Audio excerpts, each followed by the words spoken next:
You ever find yourself procrastinating? You know when there's something you've got to do, something you want to do, and you tell yourself this is important, I must get this done, and it's critical, and I will start on this immediately.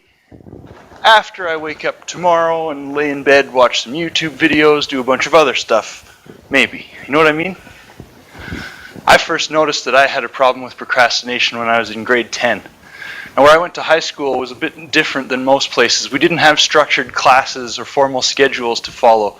Instead, all the students were just given frameworks with all the requirements for every course we were going to take, access to the resources we would need to get there, and the rest was more or less left up for us. The program worked very well for most people, but not for everybody, and it was important to weed out the students that might get left behind in the process early. So there was one class that absolutely had to be finished by the end of grade 10, or else we wouldn't be allowed to come back for grade 11. The cutoff day was June 6th. Anything after that wouldn't count. And there I was on June 1st, 5 days before the cutoff day, and I hadn't even started. I had an entire course to complete, 5 days to do it, and no idea if I could possibly pull it off. I sat up at night reading chapter after chapter after chapter out of the textbook, not retaining anything. Each morning I would get up and rush to the resource center to meet with the teachers, get test permission for 2, sometimes 3 units worth of exams. In the afternoons I would go to the testing center and stand in the sometimes hours long lineup. You see, it was the busiest week of the year. I wasn't the only procrastinator. And I would write one test and get back in line and write the next, and some days a third. And by the end of that week, I was on 1, maybe 2 hours sleep. My eyes felt like sandpaper. I could barely keep them open, and I had no idea what I had spent the last 5 days learning. And trust me, when my marks came back, that was clearly reflected. But ultimately, I got it done. I was tired, I was worn out, and I was definitely not proud of myself. But I got it done, and I moved on. It came up again towards the end of grade 12, when I had completed almost all the requirements for every course I was taking except one, social studies. I had 1 unit left to do, and all I had to do for it was sign up and attend one seminar, a seminar that was offered every week, once a week, for the entire school year. So like any good procrastinator, the day after my last opportunity to go to that seminar, I was in the teacher's office asking if maybe there's some other alternative, because I kind of missed the seminar. He told me my options were summer school, night school, or come back for another semester in September. None of those were going to work for me. So I begged him, I pleaded with him, I might even have cried just a little bit. And after a while he started to feel sorry for me, and we agreed that if I would accept a reduced mark on a pass-fail unit, you figure that one out, that he would sign off the requirements, I could finish the course and ultimately move on with my life. And one more time I found myself not proud, Mark suffering, but ultimately moving on. In college it was even a little worse. On the very first day of the horticulture program, it was explained to the class that there was a project that would span all 4 years of our time there.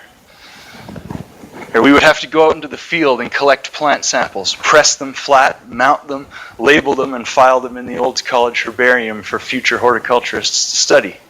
No problem, I thought. 10 herbarium mounts, 4 years, that's 4 winters, and 3 summers. Piece of cake. So by the end of the first summer, I had diligently gone out into the field and collected 0 samples.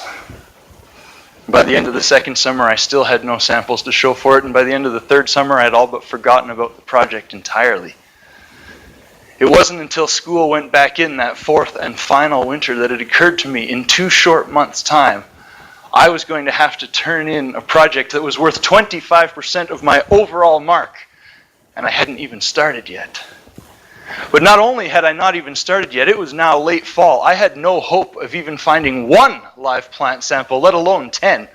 I was in kind of a bind, and I had to get creative. Finally, I decided I would go to the garden center and buy some house plants and use them as my samples. But I was handing the project in to horticulturists, botanists, professionals who would know exactly what I had done. I was ashamed of myself, and I knew I was going to lose a lot of respect among my professors, but I had no other option. And one more time, I got it done. See, up until that point, the consequences of my procrastination were relatively minor. Some sleepless nights, some severe stress, humiliation, and low marks. But ultimately, I always pulled it together and I always got it done. Up until that point, I always had deadlines and consequences, and things that were imposed on me by other people. There were issues. If I missed a deadline, the consequences were completely beyond my control. When it really started to become a problem was as I got older and some of those external pressures were removed. It was 7 or 8 years later, New Year's Eve 2016, when I noticed I really had a significant problem on my hands. I was sitting there thinking about some of the stuff I wanted to do in the coming year, an activity I do every year around that time. And I opened up my journal to read back over the list I had made just 1 year earlier. And as my eyes moved down the page, my heart sank lower and lower and lower.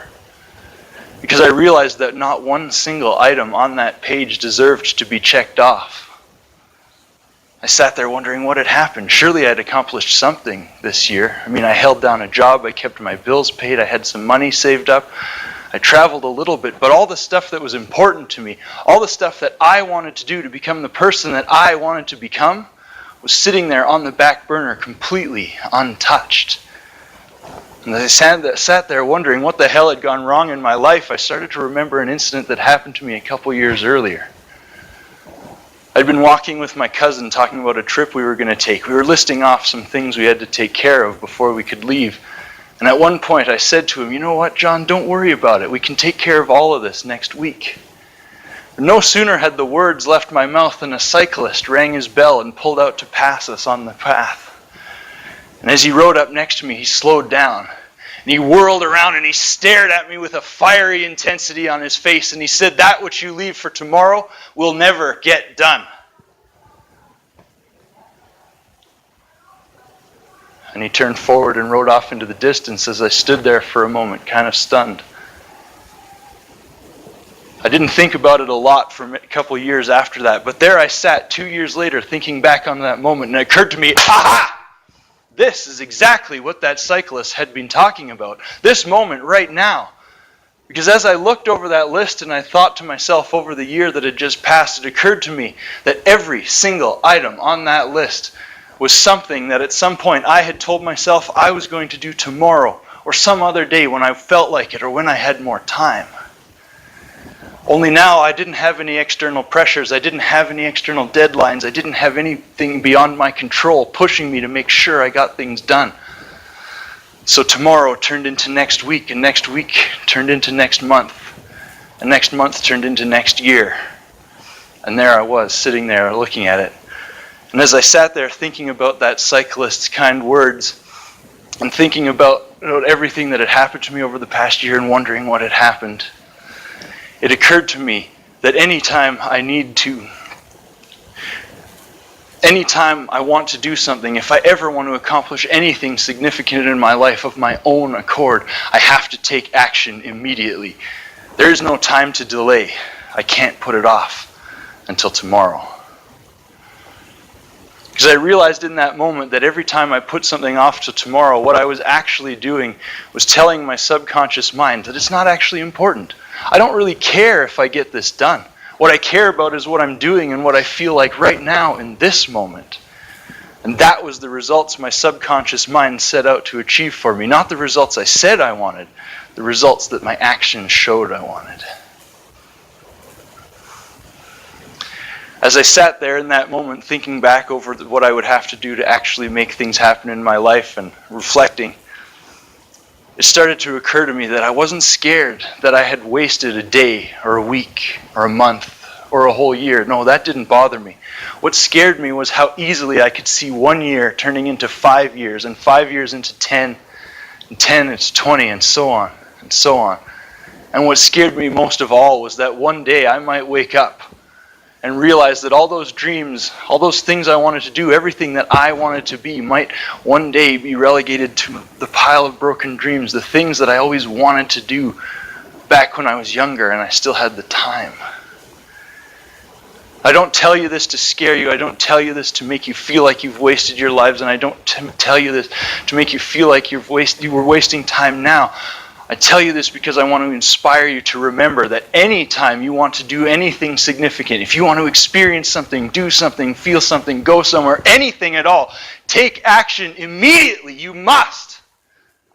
You don't have to drop everything and do it all right this second, but you have to do something to set the wheels in motion.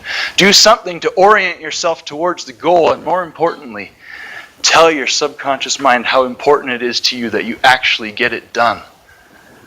But my friends, what you absolutely cannot do, what you absolutely must not do, is put it off for tomorrow. Because that which you leave for tomorrow will never get done.